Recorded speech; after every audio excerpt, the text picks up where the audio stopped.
II started? When World War II started, I was 15 years old. How old were you when you enlisted? I was 17. You were 17? 17. 17? Yeah, 17. Did you lie about your age? No. No? Why did you decide to enlist? Either I had to go in the Army. They were at that time, they were getting people to go in. They'd make them go in the Army.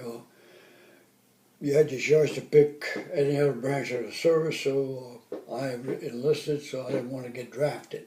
Right. I enlisted in the Navy. Mm-hmm. How did you end up on the boat that you were on? The, what's it called? Shangri-La. The Shangri-La. I went to boot camp, and then when boot camp was through with, in 3 months, they all told us that it was a carrier by the name of the Shangri-La, which was the second largest carrier in the fleet, and we were going to be aboard that ship.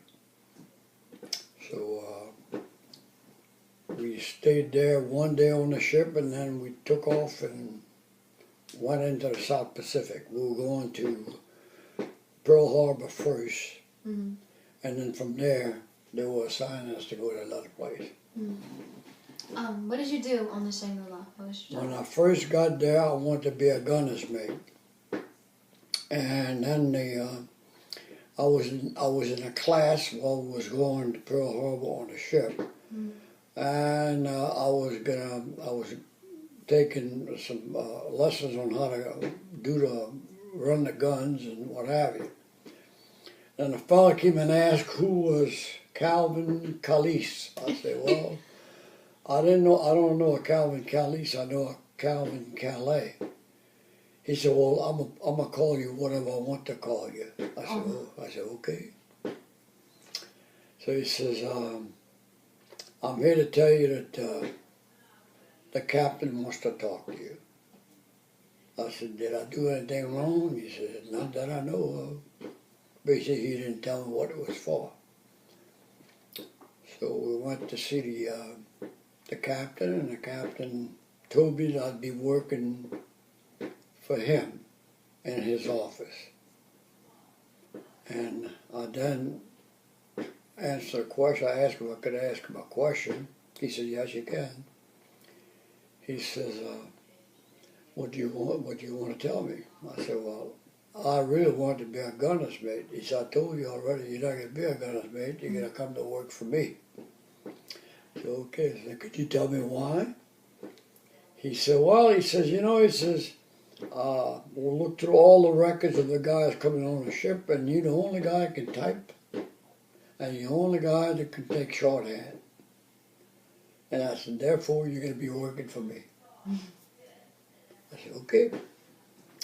Then when he brought me to the office where I was going to work at, he told me, you're going to be in charge of these 4 guys that they got over here sitting down. I said, I am. He said, yes. I said, what do I do? He said, well, the lieutenant's going to tell you what you have to do. Take if you get me. So the lieutenant stayed there, and he saluted him, and he left.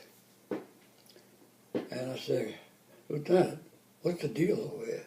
I said, I'll be working for these guys that's working over here, and I'm going to be their boss? He said, yeah. He said, because you can type and you can take shorthand. He said, they can type, but they can't take shorthand, so you're the man in charge. So that's why I stayed for the rest of my time on the ship for 2 years. And I got a promotion from that. And it wasn't much, but it was a little bit.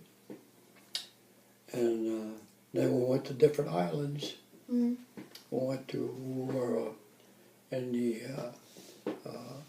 Bikini Atoll atomic bomb tests. And I was a guy that used to handle the secret and confidential material for the captain. Of course, you know, a lot of people say, how could you have confidential secret material? So because the captain said so. Right. And I said, number one, when I looked at what they had in confidential and secret material, it was all in code. And I didn't have the other book that I didn't know what it was all about. He did, the captain. And then I'd go to different ships and log that stuff in when we could. I did that for the whole time I was in the Navy. Then I came home. What was it like seeing the bombs? It was very scary at the beginning because they didn't know what was going to happen. They had the Able, which was the first that happened. They had the Able, which was the first bomb, which is the one, the tall one.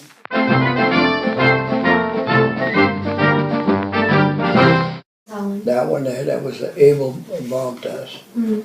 And this was you see, I used to get all these pictures from the lab, and I'd bring it to the captain's office.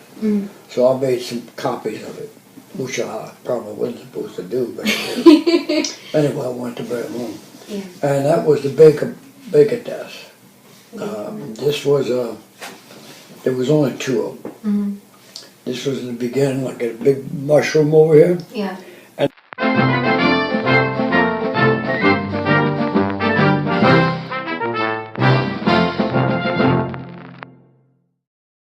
That's an aircraft carrier that's going straight up in the air. That's how powerful these bombs was. And it was the only time we ever went to the islands around there. They had some other islands in it.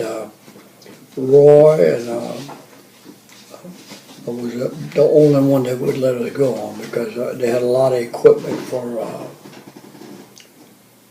old equipment that they destroyed. They used to get there.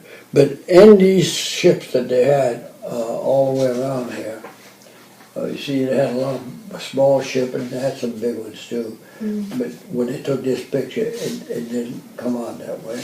They don't show you all the ships they have, but you see them. Yeah. All these little dots, you see these small ships and stuff like that. And so they had all kind of animals on there. Animals? Yeah, dogs, cats, monkeys, you name it, they had there. Cows, sheeps, and on the ships. And they wanted to see what it would do to these animals. Well, I know most of them died, from it, got poison from the atom bomb test. And and my job was to make sure that all the mail went out and logged all the mail in. And then these 4 other guys I had there, they used to take care of what I'd give them and do it. But we all worked together, because I told them I didn't want to be their boss.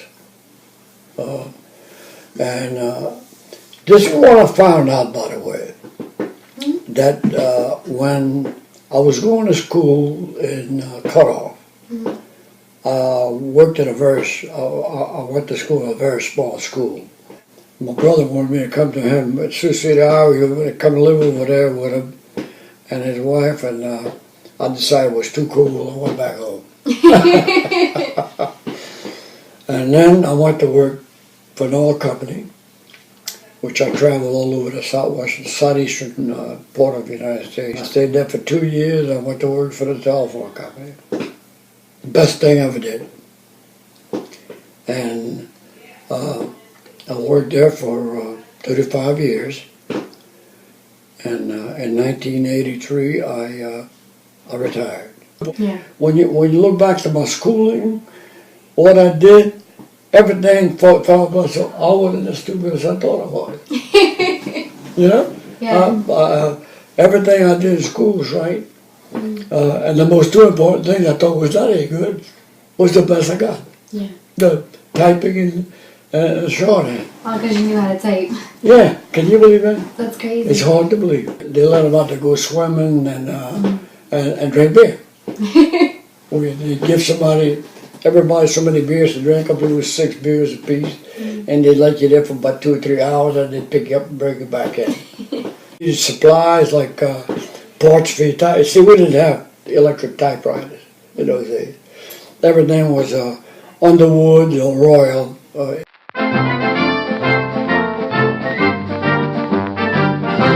Equipment, and ours was all messed up. So we went and looked. Me and one of the other guys that was in the office with me, we went and looked at at some equipment they had. We took some parts that we needed because our typewriters were terrible, and we had to type about 80, 90 words a minute. I got that good. You got it good? Oh yeah, I got that good.